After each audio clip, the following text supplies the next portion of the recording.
Ops, tirahin ko na, baka tirahin pa ng iba. Kay sakit ng tadhana, sa amin ay dumating.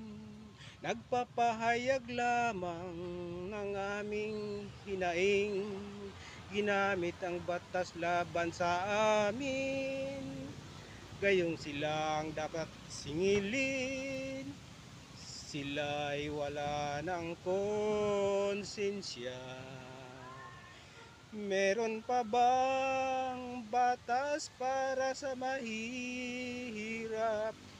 Mayaman lang ang nagpapakasarap. Meron pa bang batas ang bansang ito? Meron pa ba o wala na? Meron pa ba o wala na? Wala ng pag-asa.